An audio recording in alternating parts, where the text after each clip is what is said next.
Hi. Well, as you've just seen, there are various crooked ways that one can work. That's a little bit better.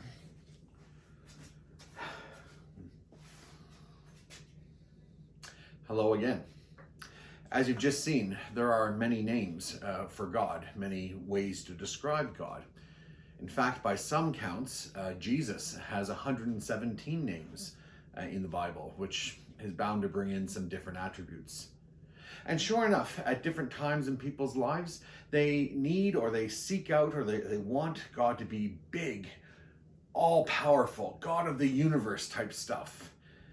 And then there's others, or the same people at different times, seek out or are comforted by a small, intimate God, the God that speaks in a still, small voice, the God you can see all the largeness and all the smallness in a single flame.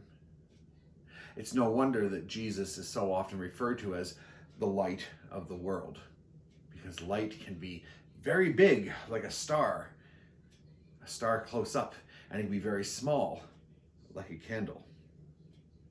So this idea of bigness and smallness serves people well. It's not that everyone tries to build their own version of God as if there was a Build a God workshop or something like that, or a little computer program for kids where you can put together your own God, like you can put enough pieces of something together and make God. No, God rather makes himself known in different ways at different times, and he enables himself to be known by those various properties as is best needed, as he knows best. Now, I think this is kind of an important thing because many people are different in their different needs, their personalities and all that, and so they best are comforted, are best in relationship with these various different kinds of God and understanding God. This coming Sunday in the church, hopefully it'll be March 27th sometime soon, or maybe just as you're watching this, but this year in 2022 on March 27th in the Anglican Church is the fourth Sunday, the middle of Lent, but it's also known as Mothering Sunday.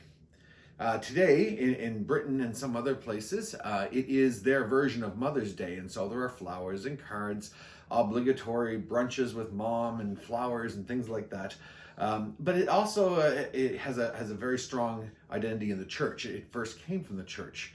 Mothering Sunday was that time when servants were let go for the day and were allowed to go home to visit their moms. And of course, not having a whole lot of money, they used to sometimes pick flowers along the way because flowers were always better than a handful of dirt. It came to be known too as the time when you went home to see mom and you went to your home church.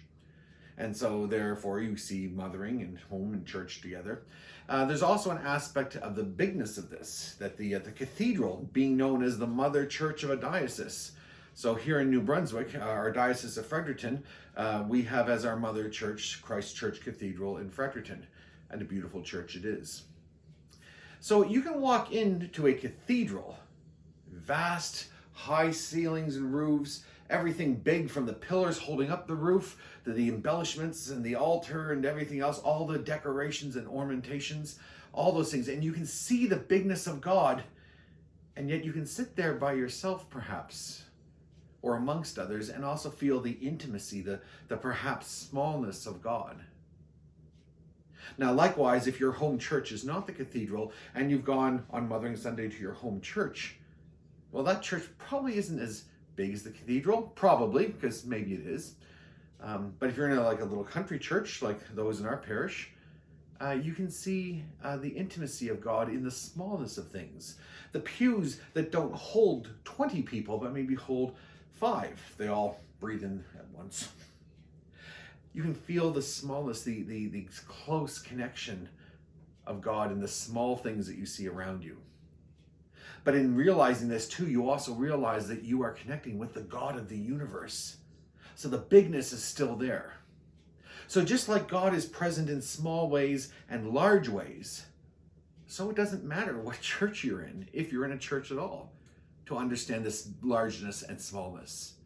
The church could be large and small. Maybe you could be having a large day. Maybe it's a small day. Maybe it's a day that's really busy, or a day that's fairly quiet. God can make himself known in still small voices, in large, sweeping, epic events like a tree falling down or something that maybe points to God to you. Big ways and small ways, loud ways and quiet ways, in common ways and uncommon ways. Maybe something as simple as a light. So Mothering Sunday is important. And whether you're a churchgoer or not, if you are a believer or not, if you're seeking or not, if you do think about God, think about the bigness and the smallness all at once. And in all of that is the God that loves all of us, big or small as we might be.